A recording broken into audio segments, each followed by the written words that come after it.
Hello, and welcome back to Sinister Sisters. I am Shrimp, and this is Kat, Hello. and we are your hosts of this podcast. It's True Crime Tuesday, which means I am going to take you through a story today of a true crime case that happened. The season, subject, I suppose, is devious duos. So we're talking about people who kill in pairs. Or, do devious things in pairs. Devious depravity. Duos. Yes. Today we are talking about the Hillside Stranglers, who were two American serial killers who terrorized Los Angeles between October 1977 and February of 1978. Follow our Instagram at sinistersisters.podcast, TikTok at Sinister Sisters Podcast, find us on YouTube also at Sinister Sisters Podcast, and email us at sinistersisterspod@gmail.com. Heck yeah. Today's episode was again suggested by Generic Boy Name. He do be listening to the crimes, so Heck yeah. have you heard of this case before? I have not. No. Nice. As per usual. As per usual. Well, I like it better that way, so I'm not telling you a story you already know, so I can get your legit reactions. That's true, yeah. So, this case is kind of confusing, I find. I might just be illiterate, but it's confusing because there's so much information known and spoken about. So what I've done is I've broken it down into victims, followed by a profile on each killer. Then we will talk about the MO and how the crimes were committed. And finally, we discuss trial and aftermath for each murderer. Okay. There will be photos and things in the case file on Instagram, as well as on the YouTube video if you watch that. I do want to mention that the case files have nothing graphic or really gross in them. Sometimes, especially with newer cases, you can find really graphic crime scene photos. We don't include that. That kind of stuff is not in the case files, and it's not in the YouTube videos. Partially because it's gross, but also because that's a real person. We don't need to be looking at their, Exactly. Yeah. body. Yeah. So what is in the case files is basically just pictures of the people who did it, and there's photographs of the victims, but again, they're not graphic. And we also have pictures of locations that are important to the story, but again, they're not graphic. They don't have blood in them or anything, so nothing yucky, and nothing that we think could be disrespectful to victims. Yes. Okay. Content warnings for this episode are strangulation, murder, rape, graphic descriptions of bodily harm, and suicide. This case, when I was researching it, I found it pretty heavy, I think just because there's a lot of information that's known. So please listen with discretion and feel free to click off. As always. As always. As always. So, as I said, these cases took place in the 1970s. The late 1970s, but in the United States, the 1970s are known as the serial 70s because there is a lot of instances of serial killing happening in the 70s, and nobody really knows fully why. But I think there's a lot of weight being put into the idea that people came back from the world wars and then had a bunch of children and then didn't treat those children very well because they had PTSD or other things, crosses to bear, Right. and that kind of ended up in a lot of could have maybe ended up in a lot of serial killers. So Intergenerational trauma. Yes, intergenerational trauma. So, as I said, we're going to start by talking about the victims. The Hillside Strangler murders began with the deaths of 3 sex workers who were found strangled and dumped naked on hillsides in the northeast of Los Angeles between October and early November in 1977. Mm. The first of these victims was Yolanda Washington, who was found on a hillside near the Ventura Freeway and was likely strangled to death, as faint rope marks were visible around her neck, wrists, and ankles, and she had also been raped. Mm.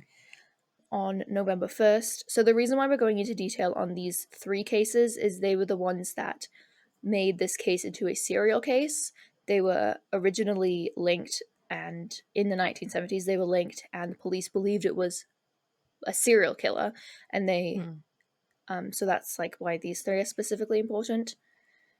On November 1st, 1977, police were called to Alta Terrace Drive in La Crescenta, a neighborhood 12 miles north of downtown Los Angeles, where the body of a teenage girl was found naked, face up on a parkway in a middle-class residential area. The homeowner had covered her with a tarp in the early morning hours to prevent the neighborhood children from viewing her on the way to school. She had Jeez. ligature marks on her neck, wrists, and ankles, again indicating to the police that she was bound and strangled. Her body had been dumped, indicating that she was killed elsewhere. Police also found a small piece of light-colored fluff on her eyelid, and saved it later for the forensic experts. Mm. A coroner's report further detailed that she had been raped and sodomized. The girl, who was described as being, quote, small and thin, weighing about 90 pounds and appearing to be about 16 years old, was eventually identified as 15-year-old Judith Lynn Miller, a former student of Hollywood High School, a runaway, and an occasional sex worker. Oh, she's so young. Yeah. 5 days later, on November 6th, 1977, the nude body of another woman was discovered near the Chevy Chase Country Club in Glendale. Like Miller, she bore 5-point ligature marks, so that's on your neck, wrists, and ankles. Mm. And she also had been strangled and brutally raped, but she was not sodomized.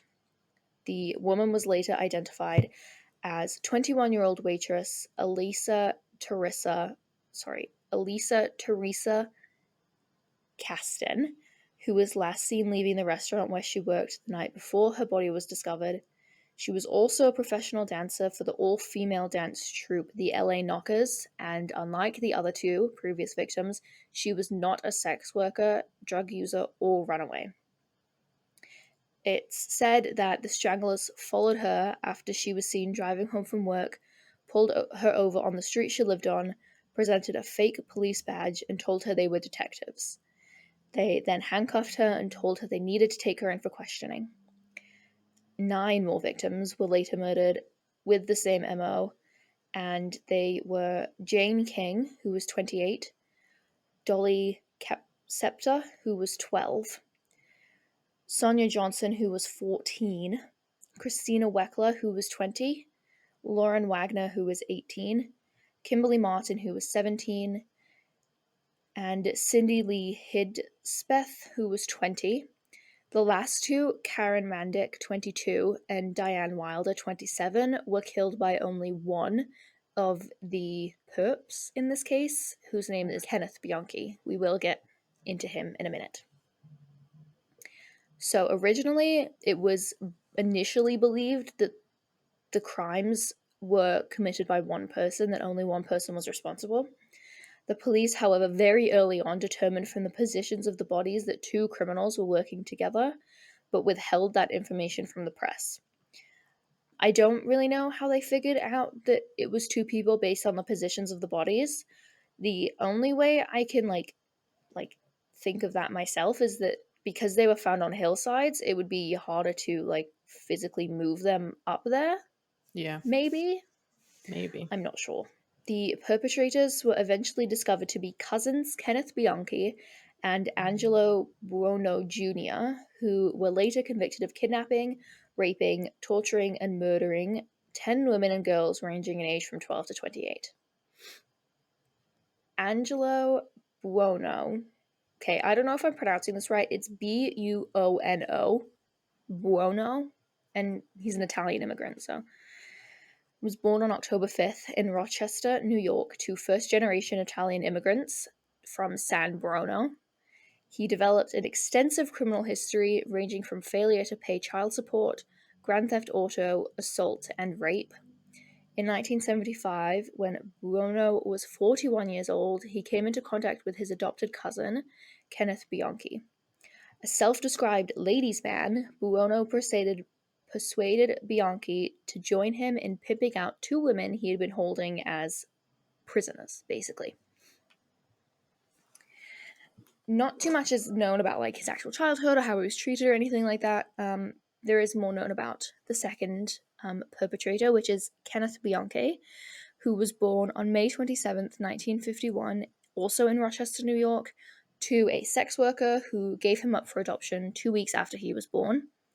He was adopted in August 1951 by Nicholas Bianchi and Francis Cicliono Bianchi, and was their only child. Kenneth was deeply troubled from a young age, and his mother described him as a compulsive liar from the time that he could talk. He would often fall into inattentive, trance-like daydreams where his eyes would roll into the back of his head.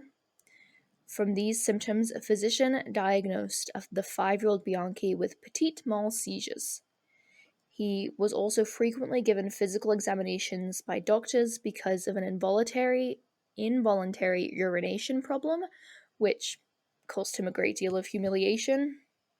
Of course, yeah. Yeah. Bianchi also had many behavioral problems and was prone to fits of anger. Francis responded by taking him to a psychiatrist multiple times, Francis is his mum, with Bianchi being diagnosed with a passive-aggressive personality disorder at the age of 10. Wow. Bianchi's IQ was measured at 116 at the age of 11, but despite having above-average intelligence, he was an underachiever and was moved twice from schools because he failed to get along with the teachers. Francis described him as lazy, and his teachers claimed that he was working below his capacity. Passive-aggressive personality disorder is no longer a thing. It's basically, the symptoms are basically just grouped in with, like, some other kind of personality disorder. It's not named anymore. Yeah. Yeah. So, after Bianchi's adoptive father died suddenly from pneumonia in 1964, the teenage Bianchi refused to cry or show any other signs of grief. After her husband's death, Frances had to work while her son attended high school and was known for keeping him home from school for long periods of time. Shortly after Bianchi graduated from Gates Chili High School in 1970, he married his high school sweetheart. The union ended after 8 months, and supposedly she left him without any explanation. As an adult, Bianchi dropped out of college after one semester and drifted through a series of menial jobs, finally ending up as a security guard at a jewelry store. This gave him the opportunity to steal valuables, which he often gave to his girlfriends or to prostitutes to buy their loyalty. And because of his many, many petty thefts, he was constantly on the move. This is something that I learned from Criminal Minds, but people who end up being serial killers quite often take jobs that give them a sense of superiority to other people, like being a security guard or a cop. Okay. Or in the military. We've spoken about a few people in this series that did time in the military, and it's because it's like power for them, right? Right. Yeah.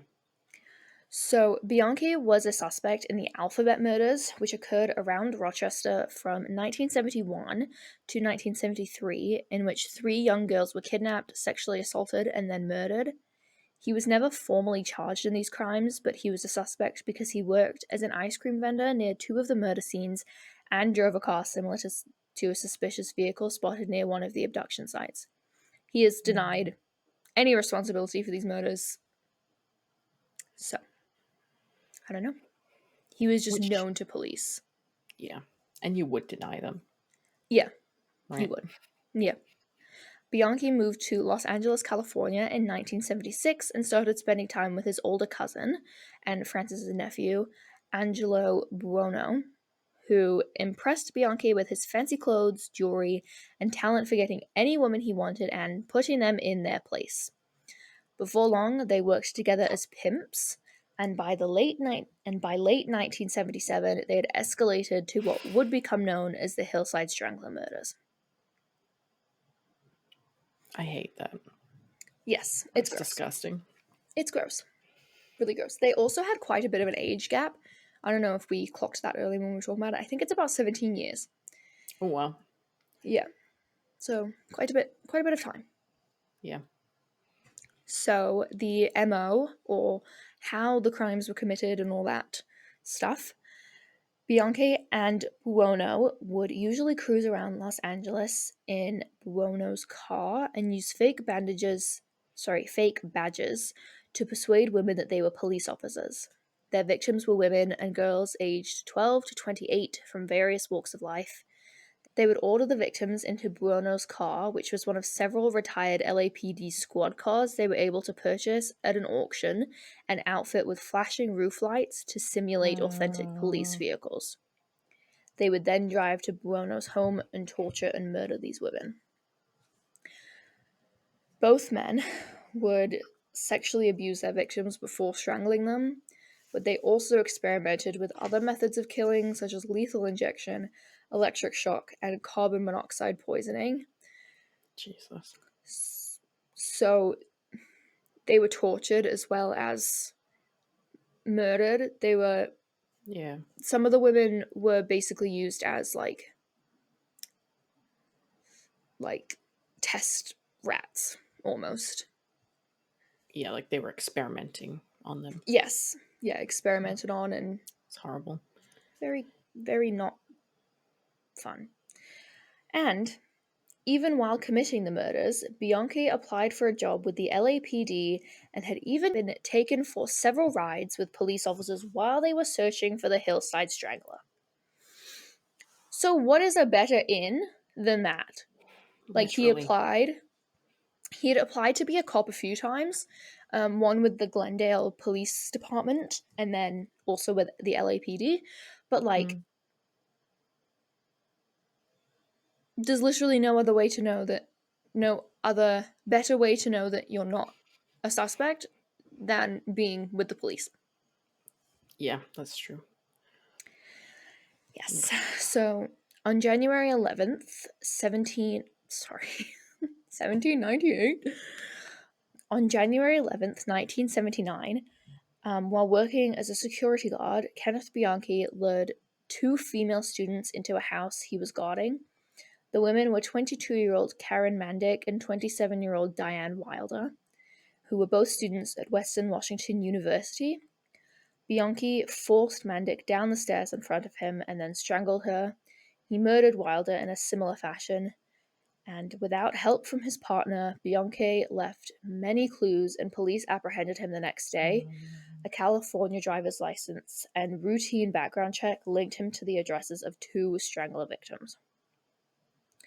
Shortly after Bianchi committed the 11th and 12th murders, so these very final ones, he revealed to Buono that he'd gone on LAPD ride-alongs and that he was currently being questioned about the Strangler case. Buono apparently flew into a rage and threatened to kill Bianchi if he did not move to Bellingham, Washington, which he did in May of 1978. I believe that means Buono moved to like get away from the vibe. Mm. I see. Because following his arrest, Bianchi admitted that in 1977, he and Buono, while posing as police officers, stopped a young woman called Catherine Law with the intention of abducting and killing her, but released her after learning she was the daughter of actor Peter Law, which I don't know who that is. I don't know what he's in. Only after the men were arrested did Catherine learn of their identities and what they were going to do to Oh, her. wow. Yes. Oof. So next, the trial, detention, and the aftermath of Kenneth Bianchi. So at his trial, he pleaded not guilty by reason of insanity, claiming that another personality called Steve Walker had committed the crimes. It was believed that he had recently seen the film Sybil, which is about a woman suffering from multiple personality disorders triggered by childhood abuse. He That's convinced a called few. dissociative identity disorder these days. Thanks. He did convince a few experts, psychiatrists, that he indeed did suffer from DID, but investigators brought in their own psychiatrists, mainly someone named Martin Orr. And when Orr mentioned to Bianchi that in general cases of the disorder, there tended to be 3 or more personalities, and so he promptly created another alias called Billy. Ah. Orn proved that Bianchi lied about having multiple personalities to avoid being prosecuted, and tested Bianchi by introducing him to his lawyer, who was not actually present. Bianchi interacted with the imaginary lawyer. Orn then brought in this real lawyer, flustering Bianchi, who claimed that the imaginary lawyer had vanished. I don't really get it, but I'm not sure what that proves. I don't know. Prior to his actual lawyer's appearance, Bianchi even leaned over to shake the hand of the imaginary one, an action which was referred to as tactile hallucinations that experts explained is an event that rarely, if ever, happens during hypnosis, nor other types of neurological event-triggered hallucination. Orn had never once seen a true tactile hallucination in his career, suggesting that this was a complete fabrication. Eventually, Kenneth I see. Bianchi pleaded guilty in order to avoid the death penalty. Wow. So this movie Sybil came out in the 1970s, and it is believed to have been the reason that a lot of the serial killers in the 70s pled that they were insane or used an insanity plea, Yeah. because it was like a way out, I guess. There was Ted Bundy tried it, Jeff Dahmer Yeah. tried it, someone else tried it. There is a documentary on Netflix about Billy Mulligan, who was the first, I believe, in America to use this dissociative identity disorder like reasoning that Yeah. he didn't commit the crimes, and it worked. He actually did have DID, and it was like he was one of the first that he wasn't using it as a way out. It was an Yeah. explanation for Just him. an explanation. Fun Yes. fact, though, people often, this is based in Canadian law, I suppose, specifically, but people often think that that mentally ill, like not responsible, is an easier sentence and it's better, right? Like, think people often think that way, but actually, Yeah. if you are sentenced to that, you don't receive you don't get a 25 years or whatever. The courts can keep you in those secure psychiatric facilities for as long as they deem that you need to be there. So, So it you could be could do, forever. it could be forever. Yeah.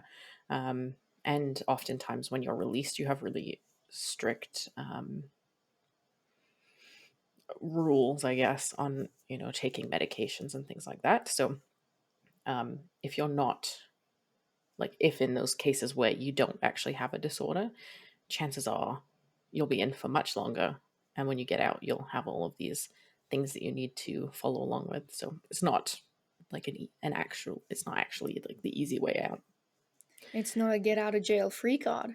It's not, no. Quite Actually going to literally prison. not one of those. Yeah. And prison is more,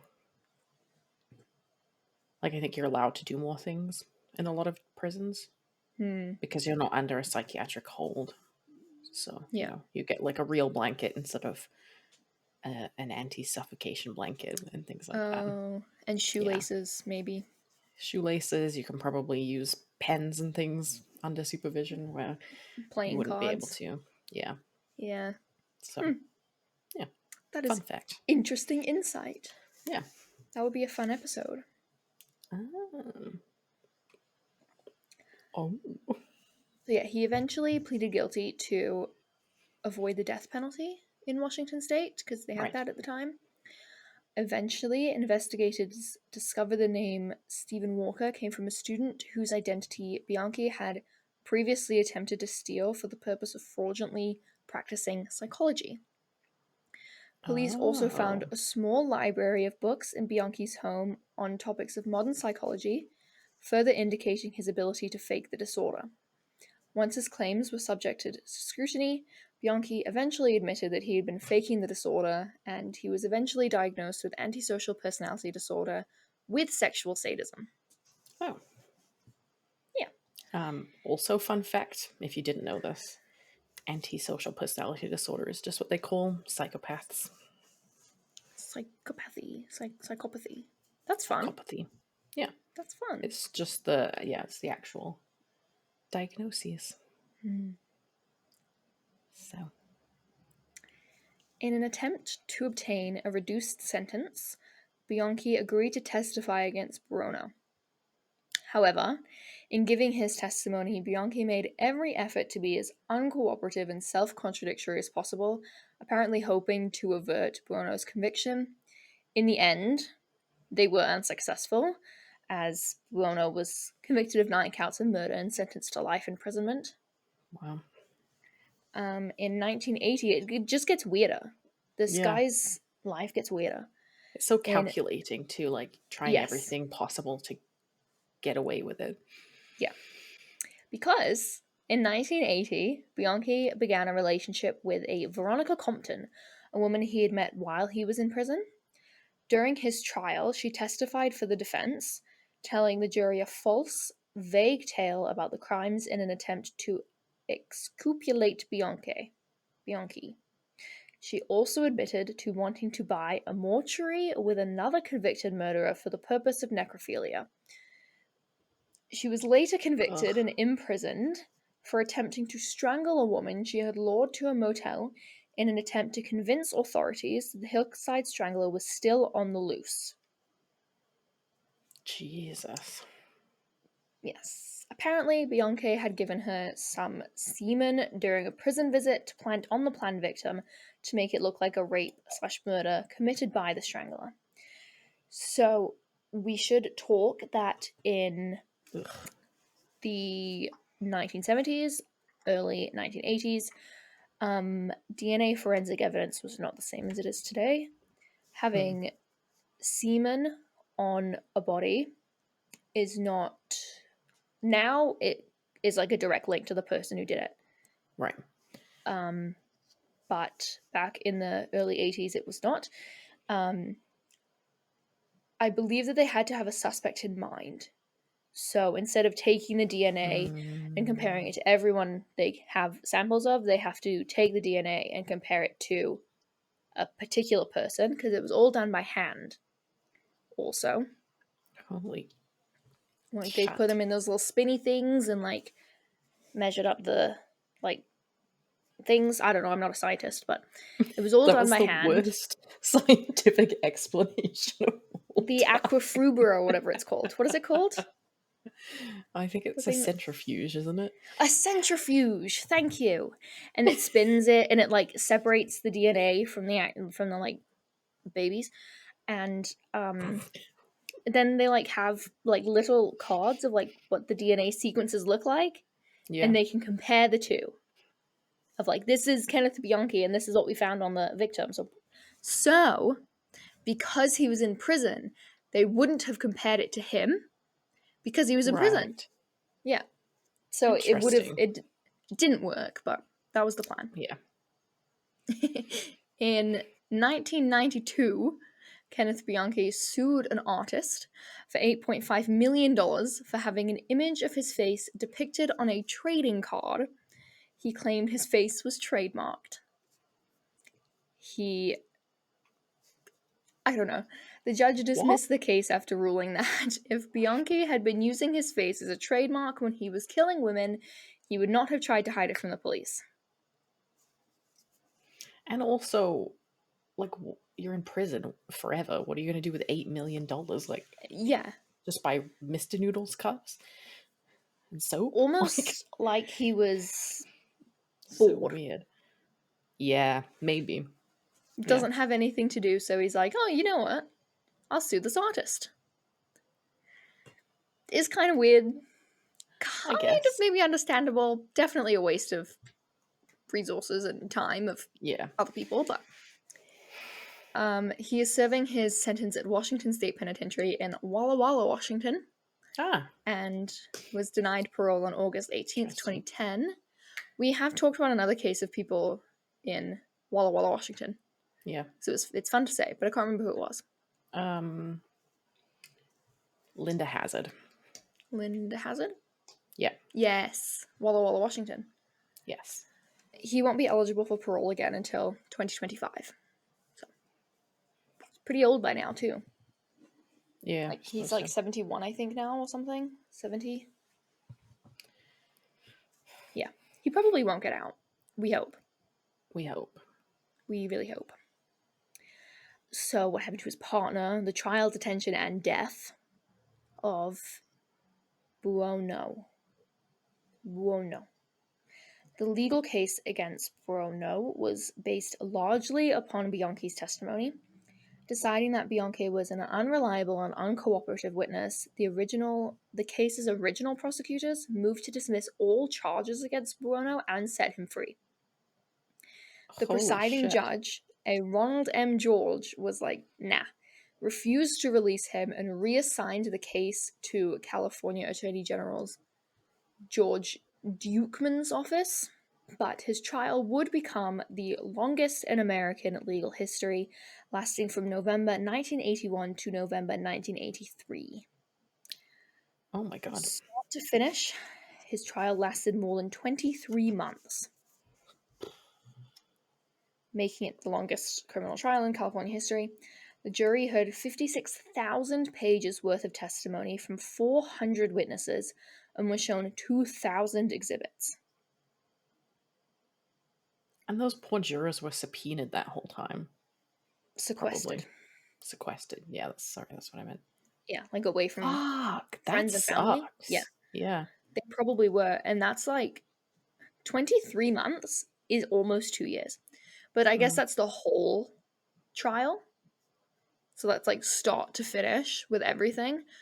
So the jury wouldn't have been involved in everything. So Oh, it was, I see. but it was a year though.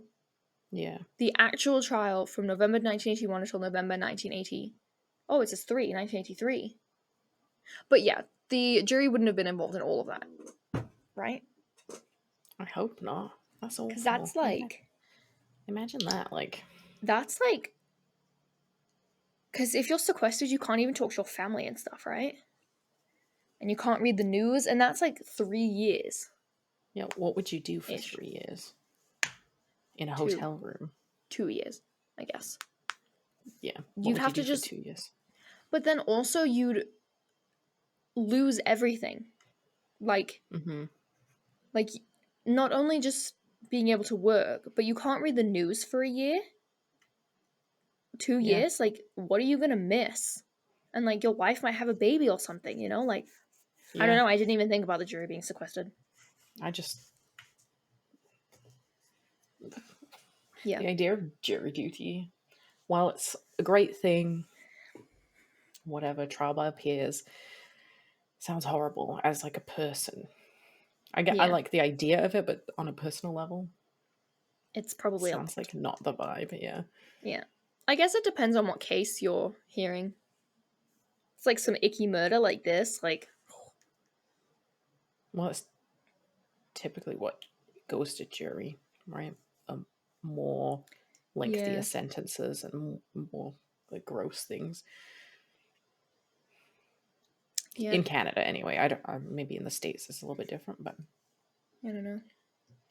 anyway. Sorry. Continue. Anyways, the jury convicted him on 9 counts of murder and sentenced him to life imprisonment, with Judge George commenting that he felt a death sentence would have been more appropriate. Huh? So he was sentenced to life, no possibility of parole. In 1986, he married a Christine Kizuka, a mother of 3 and a supervisor of the California State Employment Development Department. He then died of a heart attack in September 2002 while incarcerated at Calipatria State Prison. This is weird, because in Oh, there's more weirdness. 2007, yes, in 2007, Buono's grandson, Christopher, committed suicide shortly after murdering his grandmother, Mary Castillo. Buono and Castillo had married and had 5 children together, which included Christopher's father. And Mm. Christopher was unaware of who his grandfather was until 2005. So he finds out that in 2005, his grandfather is a serial killer, like one of the grossest ever, a serial Yeah. killer. And 2 years later, kills his grandma. The man who had children with him, the lady that had children with him, and is like the reason that he's alive. That's weird. I'm being a conspiracy theorist Mm. 100%, but like that's real. Like if he was like struggling with his mental health or whatever, and or this Christopher guy was like not vibing in some way, and then he finds out that his grandfather's a multi-millionaire. What the fuck? Finds out that his grandfather is a serial killer, and then blames it on grandma for having kids with him. I don't know. Weird. That's my 2 cents. That's it, nobody knows why. I couldn't find Right. any information on the murder because he killed himself afterwards. So Yeah. Yeah. Hmm. It's yeah, odd. pretty wild and definitely something. Last week we were talking about how interesting it would be to have um, Leonard Lake be alive again, so that we could Yeah. like dive into their dynamic a little more. I think it would be really interesting to have Christopher Buono be alive again to be able to like ask those questions. Examine. Yeah. Yeah. Hmm. Yeah. So the Hillside Stranglers. Very gross. Very.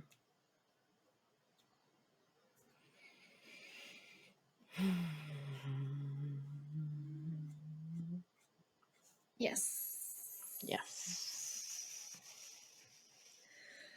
I don't think I have Okay. anything to say. I'm just I don't yeah. processing. I don't think I have anything to say either. There isn't really anything to say. Yeah. It's just They tragic. yeah.